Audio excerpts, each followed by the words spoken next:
अब जैसे कि ये चीज हो जाती है कि व्यापार हो गया या फिर हमारे बिजनेस हो गया, कुछ भी है, इसको अगर कुंडली के अंदर ये सारी चीजें हैं कि हाँ इन सब में कोई दिक्कतें आ रही हैं, तो इसके लिए क्या उपाय बेटा देखो, हर चीज का ना जनरल जनरल जनरल जनरल उपाय बहुत सारे हैं। कर भी सकता है, नुकसान नहीं है। लाल किताब के अंदर एक पेज आता है जहाँ पे जनरल उपाय की पूरी लिस्ट लिखी गई है कि अगर बृहस्पति ठीक करना हो तो क्या करें, मंगल ठीक करना हो तो क्या करें, राहु ठीक करना हो तो क्या करें। लेकिन ये वो उपाय है जो बिना प्लैनेट, मतलब एक प्लैनेट एक हाउस में बैठता है तब उसका एक उपाय होता है। ये वो उपाय मैं बता रहा हूँ आपको, जनरली लिखे हुए, जो हर कोई कर सकता है। 9 को 9 ग्रह, जिसके अच्छे हैं उसके लिए भी, जिसके बुरे हैं उसके लिए भी। तो व्यापार को बढ़ाने के लिए अगर आप पूछ रहे हैं तो व्यापार का जो कारक होता है वो बुध ग्रह होता है। यदि इंसान को अपने व्यापार में तरक्की पानी हो, आगे बढ़ना हो, तो 2 काम करके चलने पड़ेंगे। एक तो छोटी छोटी छोटी छोटी जो कंजगाएं हैं, कन्याएं हैं, उनके पैर हाथ लगा के आशीर्वाद लेना पड़ेगा, उनको मीठा देना पड़ेगा कुछ खाने को, है ना। यानी कि उनको कॉपी दे दे, किताब दे दे, पेंसिल दे दे, कुछ खाने पीने की चीजें दे दे, मीठी ये आइटम। डेली बेसिस पे करनी है ये चीजें। बेटा डेली काम में प्रोग्रेस करना चाहते हो तो डेली करो। मैंने कहा ना, जीवन काल के अंदर अपनाना पड़ेगा इस चीज को। अगर आप छोटी छोटी कन्याओं की सेवा कर भी रहे हैं तो हर्ष क्या है। बिल्कुल अच्छी चीज है वो तो।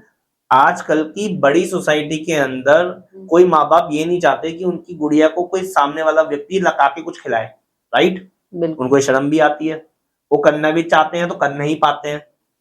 ऐसे केसेस के अंदर आप बाहर निकलिए, जो झुग्गी झोपड़ियां हैं, स्लम एरिया है, वहां जाकर के आप खड़े होके देखिए, कन्याएं ऐसे आती है मांगने के लिए, भैया मुझे दे दो, भैया मुझे दे दो, भैया मुझे दे दो। उनका आशीर्वाद लो। आती है। जब पेट भरा हुआ होता है ना, तब भूख नहीं लगती, तब खाना नहीं चाहिए। जब पेट खाली हो तब खाना चाहिए।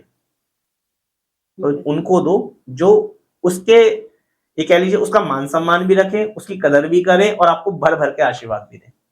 ऐसे में फलित फूट हो गई। ये हो गया पहला उपाय।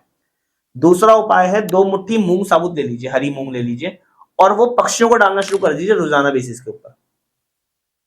जैसे जैसे वो पक्षी खाते रहेंगे वैसे वैसे अब दिनचर्या में आपका काम शुरू होता चला जाएगा।